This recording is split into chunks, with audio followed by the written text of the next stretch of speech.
Welcome back, budgeteers. Coach Nino Villa here, disciple of Christ, husband, father, and financial coach. And on today's episode of the New Money Habits podcast, Maria and I are going to address Danny's Facebook post. Hey there, budgeteers. The new year is here, and you know what that means. It's time for fresh starts and new habits. If one of your goals is to get better with your money, New Money Habits has exactly what you need to kick things off right: the Payday Power Planner. This isn't just any budget tool. The Payday Power Planner is designed to work with your pay periods, not just the calendar month. Why does that matter? Because it helps you to see exactly when your money is coming in and going out. No surprises, no guesswork. With the Payday Power Planner, you'll know if you're working with a surplus or facing a deficit, so you can make informed decisions about your money. It's not just a plan, it's the clarity and control you've been looking for to start the new year strong. Make this the year you finally build new habits for financial freedom. Grab your free Payday Power Planner from New Money Habits today and take the first step toward a better financial future. Visit newmoneyhabits.com now, because this year it's time for a better plan for your money. Hi, Maria. Welcome back. Love having you back on as a recurring voice for our listeners. Hello, Nino. Happy to be back. Thanks so much for having me again. Yeah. So let's just kind of jump into things today. In the Facebook group that we help to co-administer, we have a very interesting post that I thought would be beneficial for listeners to kind of hear what's going on in Danny's world, and then how would we kind of advise Danny, but more so than advising a specific person, just kind of talk about what's going on and how people can make sound financial decisions on their own when given the right tools and resources. Yeah.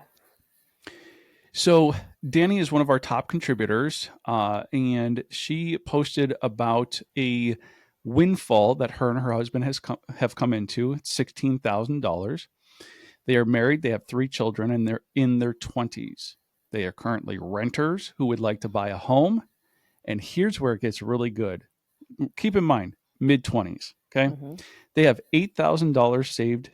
So she calls it the emergency fund, as everybody by now knows, we call it the peace of mind fund. So she's got $8,000 in her peace of mind fund, no credit card debt, no auto loans. They own 2 cars that are completely paid for, each 10 years old or older. Okay. They do have student loans. She has about $4,500 in student loans. He has about $4,500 in student loans. And his student loans they're getting help paying for those from his employer. They already contribute to a 401k. They already contribute to a Roth IRA. They are already contributing to 529s for their children. And she's pregnant and due in August, expecting to pay about $3,000 to $4,000 out of pocket after insurance. Okay. So there's a lot going on there. Yeah. But the question becomes, with this $16,000 windfall, she wants to know, what should she be focused on? Should she be focused on paying off the student loans? Should she be focused on contributing more to retirement or more to kids' education? Should she be buffing up her savings? She's not quite sure what to do with this $16,000, and she wants to obviously steward it wisely. Like I said, I just want to take a moment and just say, Danny, you're killing it. You and your husband are doing way more than the average mid-20-year-old. So can we just take a moment to say congratulations? Nice job. I agree. But from there, it's like, okay, so there is this money, and what do we do with it? Mm-hmm. Well, first I want to also add to this that I think Danny probably has a pretty darn good idea of what she wants to do with it. And I say that because clearly they've had the ability to set themselves up in a way that aligns with their values. And now it's just like, we've got this extra money. And sometimes we look for a little bit of the extra validation on what other people think we should be doing with that. So I just want to say that I think having a conversation like this is going to be really important, because we want to be able to feel confident in making the decisions that we do without having everybody else around us give us that advice. And I think that one of the easiest ways to do that is to know ahead of time what is it that we truly value? How do we prioritize those things? And I want to say again that even though she's coming here looking for this type of advice, because she's done such a good job of this already, I think she and her husband probably do have some idea of prioritization in their lives and in their income, because we're seeing the fruits of that right here in this post. Yeah. Yeah. And I think it's, there's some information that's missing that would help me to truly like Advise. advise Yeah. fully, right? Agreed. Mm-hmm. Um, we don't know what a household income is. We don't know what like the monthly surplus is because, if you're already rocking a $1,000 surplus every month, what you're going to do with this $16,000 might look different than if you barely have a surplus or if you're even facing a deficit. So Mm-hmm. We there's some also don't information. know. Sorry, I was just saying, we also don't know if she's working right now. And if she is, will she continue after the baby's born in August? Are there going to be just a couple months off? Is she going to, stop working altogether? There's definitely some of that information that would be helpful as well. Yeah. And not knowing like the household income and the monthly expenses, we don't know how large that $8,000 of savings truly is. Is Right. that Mm-hmm. 3 months worth of expenses for them? Is it 1 month worth of expenses? So I think the question for me becomes why are you coming to the Facebook group looking for validation? Because there's probably a process by which you think you're supposed to handle this money. Like, for instance, if you follow certain financial principles, you might have it in your head that like I have to pay off this student loan debt. Like that has to happen. But you have competing goals. So maybe not. Maybe Mm-hmm. the $170 a month on the $9,000 loan is like, you know what? You're not recouping enough back. Um, it's the cash flow index, that method of paying off debt that helps you to calculate whether or not this debt is efficient debt. Mm-hmm. Well, the calculation on that particular loan at $170 a month on $9,000 owed, it's incredibly efficient. To pay it off, you're not freeing up a ton of money. If you were freeing up $1,000 every single month by paying that loan off, Mm-hmm. great. Mm-hmm. But you wouldn't be. So is that the best use of your $9,000? Is it the best use to part ways with $9,000 today in order to recoup $170 a month? I would have to know things like interest rate and the fact that the employer is helping to pay the student loan. I would say maybe getting rid of the student loan isn't a top priority right now, and that other things are more important. Yeah, and in the interest of accuracy, it might be $170 towards the $4,500 loan, just so you're aware. Oh, It is true. hard to see how in the edit how that is allocated, but it could be $170 payment towards his $4,500 student loan. But also to your point of the employer adding the $350 a month, it is stated there that after his debt is fully paid off, that $350 goes away. And so, anytime, however long they drag that out, the employer is paying $350 a month times that number of months. So, it kind of, I think that's something mathematically, at least, that could be factored in. I wouldn't say necessarily hang on to the loan just so that your employer can pay that indefinitely, but maybe that makes it not the top priority for you to pay off, because not only are you, if you can handle this $170 a month, then it's nice to know that that other 350, that's a pretty decent return. It probably is covering some of that interest, if not all of it, on that loan every single month. So that would certainly help.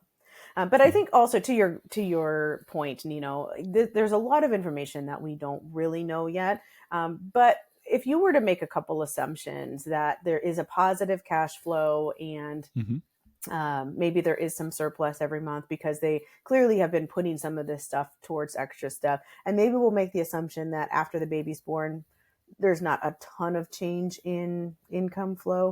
We'll just make that assumption. With all of those assumptions made, how would you suggest that Danny move forward with some of this? I think one of the first things that I would encourage them because they want to become homeowners. They really need to start figuring out, what does that even look like? What is their budget for buying a house? Now, I've talked about this in the past, that historically from 1950 to 2020, for those 70 years, the average ratio of household income to price of home purchase was 2 to 1. So if you made $50,000 a year, you bought a house for $100,000. If you made $100,000 a year, you bought a house for $200,000. And I've talked about how that has erupted into 4 to 1 over the last 5 years. So if you're making $50,000 a year, you're trying to buy a house for 200, maybe in some cases even $250,000, 4 to 5 times your annual income. And it's strapping people. But using that as a guide, I would want Danny and her husband to think about, what is the budget on our home? How much can we afford? What is double our household income? What's triple our household income? Because double to triple is still pretty comfortable. Once you get past triple and you get into 4 times your annual income, now things are getting kind of tight. But I would want to advise them to start thinking about that, because that number, let's make some assumptions here just to play with the numbers. But let's say they make $100,000 a year. To buy 3 times that amount would be $300,000. Well, then you can start to see, what would 3.5% down on an FHA loan look like? What would 10% look like? What would 20% look like? So that you know what your savings goal is. You know why you're saving. You're saving to buy a house. But do you know how much you're saving? And do you have any timetable to, like, how long would it take for you to save that amount of money? So that's where I would want to start. I think that's a really great place to start. And I think it's a great place to start based on your process, not even just based on their actual numbers and how you would advise them specifically. But anyone who's listening today, you can actually just do that process, because your numbers are going to be completely different. Your goals are going to be entirely different. But if you can apply that process that he just mentioned to your specific situation, you're actually going to be able to prioritize in a much more targeted way, not just randomly, well, here are some of the things that we want to do. Y'all, what do we think we should do? What you just said was, you need to have an idea of how much that particular goal you have is going to cost. You want to have a targeted range of how long it's going to take for that to happen for you. And then you can backfill that amount per month, okay, or per year, per month, or per week, however you want to do that. But you can say, here's this range. And by the way, I do highly suggest that people use ranges for their goals. It gives you some sense of flexibility and intentionality versus just complete rigidity, which we are totally against over here. So if you give yourself that range, then you can say, I have this amount of time to save for this particular thing. And then you can take a step back and go, okay, well, if it's a long time, let's say they're wanting to save for a house and the range is 2 years, would you say, Nino, that it's pretty likely that there's going to be other competing goals that happen within that 2-year period of time? Oh yeah. Yeah. Absolutely. It's going to come up. That's right. So this is something, when you're looking at a long-term goal, you have to recognize a life is going to happen, and there are going to be things that come, that maybe even great things, but maybe you want to be able to, spend a little staycation with your children or something like that. So there will be other things that come up that you want to be able to save for as well. And I think this is where the whole prioritization gets a little bit, I don't know, kind of feels a little bit messy for some of our clients. Because we've been, told, and this isn't entirely untrue, but we've been told, you focus on one thing, get that thing done, and then move on to the next thing. What happens when there is legitimately more than one thing that is needing to happen at the same time? How do we help people to prioritize those things? Hey there, budgeteers. Good news can only be good news if there's bad news. So what's the bad news? The bad news is you and I have a deadly disease called sin, and this disease causes us to rebel and disobey God. See, God is holy, righteous, and just, and he cannot be in the presence of sin. So this horrible disease of ours separates us from the God who created us. And the bad news gets worse. There isn't anything you or I can do to make ourselves right with God. We are dead in our sins and on our way to an eternity separated from God. But that's not God's will for us. See, for God so loved the world that he gave his only begotten Son, that whoever believes in him should not perish but have everlasting life. God did what only God could do. He made a way for us to be reconciled to him through Jesus Christ. Jesus came into the world to save sinners like you and me. While we were still sinners, storing up God's anger against us for our rebellion and disobedience, Christ died for us. Jesus took the punishment that you and I deserve and have earned. Jesus is the substitute for your punishment and mine. Now, isn't that some good news? The word gospel means good news. The gospel of Jesus Christ is that you and I broke God's law and Jesus paid the fine. When we place our faith and trust in Jesus, we get to experience God's grace and mercy. Our gratitude should turn us from our rebellious and disobedient sin toward God, seeking after him and his righteousness. When we do, God gives us a new heart and a new mind. Praise God for his goodness, and remember, God loves, humans sin, Jesus saves.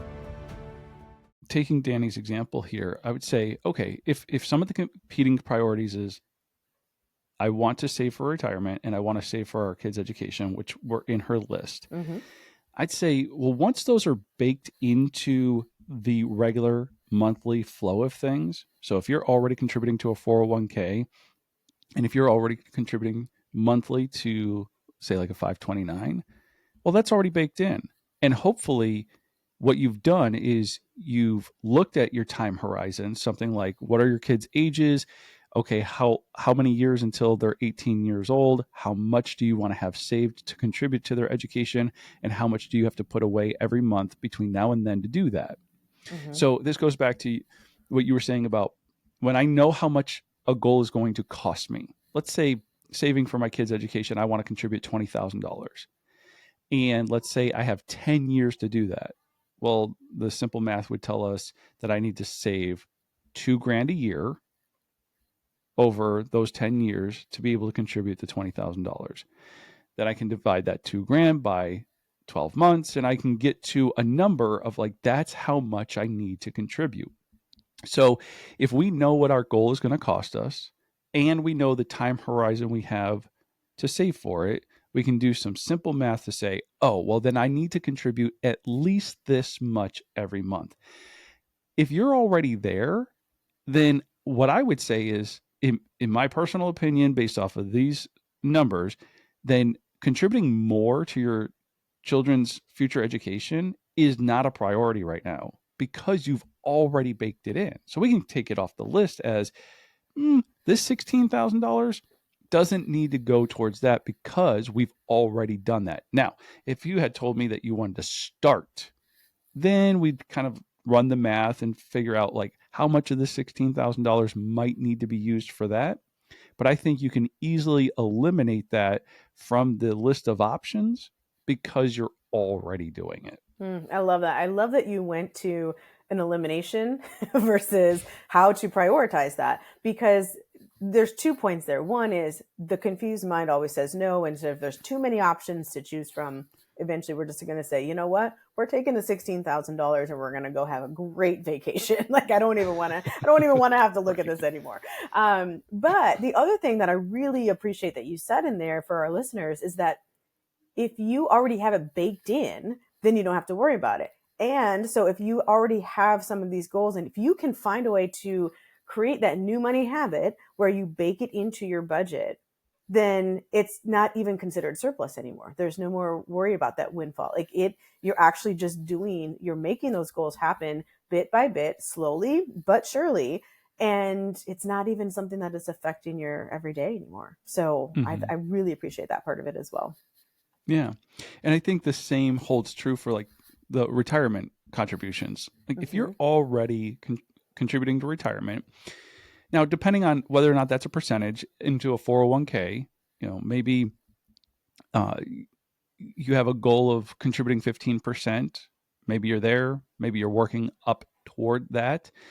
I don't know how the windfall of $16,000 necessarily plays into that. Maybe it just means that this is a season where you can go from contributing 8% up to 10% or something like that if you're moving your way on up. The Roth IRA is a little bit different because that you're contributing to after taxes. And if you've taken uh, the number of the maximum annual contribution, maybe you're like, I want to max out my Roth IRA. And I believe in 2025, it's $7,000. If you've taken that $7,000 and divided it by 12 or 26, depending on how many pay periods you have, and you just know you're contributing, well, then again, you're already on a path to do that. Now, I sit down with a client every month who wants to max out his Roth IRA. And when he gets a windfall, it is a top priority. So he's all like, if it means that I can contribute less later, I will contribute more now. And so maybe you do that. But in Danny's situation with a baby on the way and the priority of buying a home, again, I would process of elimination, I'd say you're already contributing to retirement. I wouldn't necessarily advise unless we had a conversation and it was just clear that retirement was more important than home buying. But in this post, it just sounds like home buying is more important and more timely, right? They're in their mid 20s. They're already contributing to retirement. Again, that's a huge win. Mm-hmm. You know, making the home purchase a priority might be the right time. Hmm. Interesting. This is all so fascinating because, like you said earlier, they've done such a really great job already, and they're this windfall. It's going to be a representation of so many things because later on they will have these other windfalls, and so if they can figure out the process on how to discern this now, they will be able to use that later on. And I think that's what I'm seeing from this whole thing. Honestly, it's much less of a I want specific details. I know that's probably what she's looking for here, but Mhm. when I see something like this, it really is more like if we can move away from all the specific details and help this individual figure out how to do this in the future when those details are different, that just makes it. It's kind of like the teach a person to fish versus fishing for them for the day, right? Absolutely. And that's kind of what I see here. Yeah. Lots of really good information that you're giving us. Thank you. Well, and I know that you have a process by which, whether it's just your household or, you're teaching our clients to do it, but there's a process by which you kind of work through windfalls. We kind of talked about it a little bit last time, but that kind of percentage of when a windfall comes in and I want to set aside this percentage towards this thing and this percentage towards that. Would you talk about that a little bit? Hey there, budgeteers. It's a brand new year, and that means it's time for new habits, starting with your money. Take charge of your finances in 2025 with New Money Habits Financial Coaching. This isn't your typical financial advice. New Money Habits is all about giving you the knowledge, tools, and support to make confident money moves and build a rock solid financial foundation. Here's the deal, we're offering a free discovery session to kick off your journey to financial freedom. That's right, no strings attached. In this session, one of our expert coaches will help you to identify your financial goals and create a better plan for your money. We'll help you master your money mindset, sharpen your money management skills, and keep you accountable every step of the way. Make 2025 the year you say goodbye to financial stress and hello to the freedom you've been dreaming about. Schedule your free discovery session today and start creating the new money habits you need to achieve financial freedom. Yeah, I think one of the biggest reasons that I do what I do is because of the motivation factor. So many times we have these things put in place, and it's all of course numbers based. And, we have $16,000, we're going to do this and this, and it's all prioritized. And if we have 8,000 for this, it knocks it out, and then we move to the next thing. But I like to just kind of change things up every once in a while to keep things fresh, if you will, because the more that we touch something, the more we're excited about being with that thing. And we go, okay, well, I want to do this thing over here, but it's going to take too much. Let's go to Danny's for a second with the house. Saving for a house might seem like a really daunting task for somebody. And if they're motivated to do it, then it's going to go a lot faster, which is great. But if that's going to be, I don't know, a 2-year process, kind of like we mentioned earlier, it might behoove them to identify that there are other things that they want to do in that 2 years as well. And to not feel so,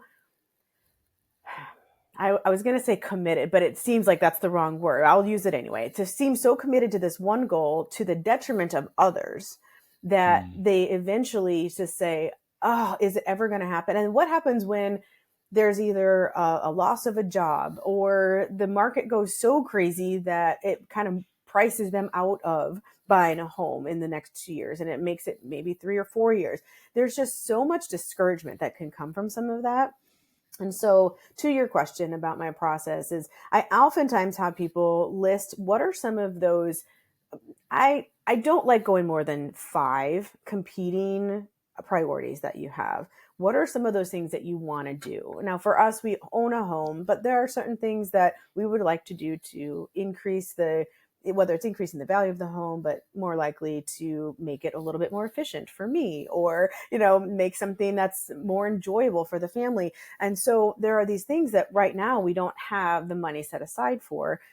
So we kind of have like a little bit of a dream list. Like, what if money was no issue, what were some of the projects that we would do around the house?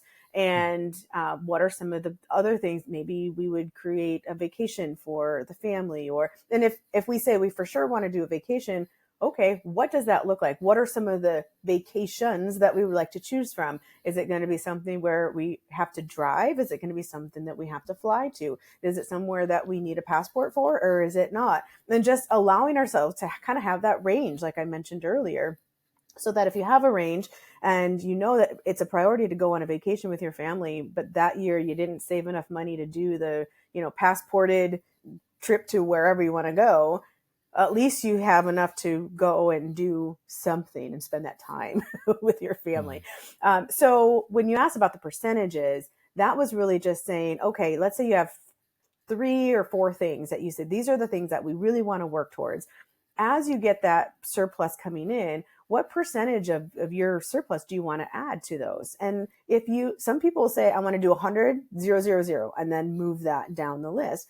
But some people say, you know what? No, I want to do 75% of our surplus, excuse me, to this particular thing. And then I want to do another 10, 10, and 5. So they make those decisions ahead of time, Nino, because it takes out that emotional, like, oh, but I really wanted to do this. And they are able to kind of make that rational decision. And it's one that is based on their discussions, their priorities, etc. And they list that. I actually have a little spreadsheet. It's not super exciting or complicated, but it's a little spreadsheet that allows you to put on there the different percentages, so that when you get $100, whether it's maybe you do a zero-based budget and you ended up with $100 extra. How do you apply that? You put this into this little calculator and it tells you what that extra money is. Maybe it's a $16,000 windfall, like you mentioned. You throw that number in and it automatically does the percentages. And you're able to put on there what is the target amount for that thing. And once you hit that amount, then the percentages will change and stuff shifts, and you can, say, oh, we've accomplished that one. And then you sit down when you've reached all those and you say, what are their new priorities? So it just gives somebody that opportunity to dream a little bit, but it also gives them the ability to decide rationally how they're going to allocate those things, and then they can stick to it. So as we say, it gives them an opportunity to plan and not be so rigid in that planning. What I really like about it is it's akin to the advice that we give about like gift giving and spending at Christmas and the holidays. The more you can plan for something like that ahead of time, before it actually occurs, the more you do it from a place of rationale and logic rather than emotion. Mm-hmm. And so what I talk about when I talk about planning ahead for gift giving is that if you take the emotion out of it, and what I mean by the emotion, I mean a lot of the guilt and the shame that we feel like if we've procrastinated and we've waited too long, or we get too excited. And so we start to overspend, or we're overcompensating. We're doing things that are being driven by emotion. So we do like Christmas in July, where we start planning for Christmas in July. What is that budget going to be? How much do I want to spend on each person where I feel comfortable and it's not too much and it hasn't gone crazy? By allocating, by sitting down and saying, okay, these are my priorities. I got these 3 or 4 priorities. And every time I have a surplus, 75% is going to this one, 10% is going to this one, the other 10 and 5 are going to these. It takes all of that emotion out of it, where, like you said, oh, but I really want to do this. Like, no, when when you did not even have the $16,000, you said to yourself, when I have extra money, I want 75% of whatever that is to go towards maybe buying a house, right? Mm-hmm. So whether it's 6 grand, 16 grand, whatever that is. But like in the case of $16,000, then 12,000 going into the account to eventually buy a house, Mm-hmm. which leaves you $4,000 to do other things, which is funny because I usually like to tend to lean towards the focus on one thing, get it done, move on to the Mm-hmm. next. Mm-hmm. But this does really allow people to give themselves permission to say, there are multiple things I'm trying to accomplish here, but let me be smart about the way that I go about that, um, and that each time I have extra money, I just know I'm throwing it into this simple calculator that's going to break out the percentages for me, and then it becomes, oh, that $16,000 windfall was a $12,000 contribution to the down payment on a house, and it Mm-hmm. was a $1,000 contribution to a family vacation, or whatever Mm-hmm. those numbers end up being. Yeah. I think the other thing that it does is it keeps us it keeps us humble. I don't know if humble's right. It keeps us realistic. That's probably right. Because I know that there's a tendency when we hear big numbers, if we haven't done something like this, whether it's what I just suggested or what you had suggested, where you knock off this thing, one at a time.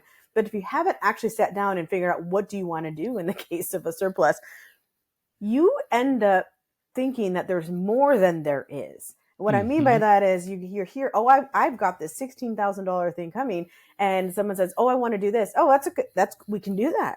I've got $16,000 coming, and I want to do this thing over here. Oh, we can do that. I've got this $16,000 coming. And before you know it, you've spent $24,000 in your head, because all of those things, you don't really realize how fast they add up. And in your mind, you've committed now emotionally to $24,000 worth of stuff. And whether it's stuff, experiences, whatever, giving, doesn't matter what it is, it's $24,000, and it's $8,000 more than what you actually have coming in. And then you have to go through the emotional turmoil of now what do I have to decide what to not do. And I would much rather you get to decide what you do get to do with that money, rather than having to decide what can you no longer do, because it will now have a positive effect rather than a negative one where something is taken away. Yeah. Can I just take a moment to reiterate that point? Because I've Yes. watched it play out over and over. You hear of the windfall that's coming, whether that's a tax return, a bonus at work, whatever that is, and you will spend more of it in your mind than what is coming in. Because to your point, it's, hey, I think the car really could use a repair. It's going to be like $5,000. Hey, that's cool because we got this $16,000 coming in. Yeah, but we also wanted to take that trip and maybe we can finally do that. That's going to be like another 3 grand. Like, that's fine because we have this $16,000. But yeah, let's make sure we're also putting like 10 grand away um, for buying a house. Well, those 3 things right there, I've already spent more than 16. And that's assuming that the car repair is actually $5,000 and that the trip is actually only $3,000. And so, which Yes. oftentimes isn't the case. Even if it's $25 over or $107 over, it actually starts adding up. And I think that that's the other piece of it as well. Yeah. Well, excellent. I think we'll kind of leave it there for our listeners. There's a process by which to think through how to manage windfalls and surpluses that really begins with identifying what it is that you want to do, understanding how much that's going to cost you so that you can put together a timeline. And if there are competing priorities, coming up with a system in which you say, every time I have a surplus, X percentage is going to priority number 1, X percent is going to priority number 2, and X percent is going to priority number 3, so that each and every time you get a surplus, you just know, like, these are the percentages. And then you can execute according to your plan very, very easily. That does it for this episode of the New Money Habits podcast. Remember, if you have any questions, make sure to hit us up on social at New Money Habits and follow us on Spotify, Apple Podcasts, or wherever you listen to podcasts. Please consider leaving a 5-star rating and review to help us spread this message of hope to people looking for a better plan for their money.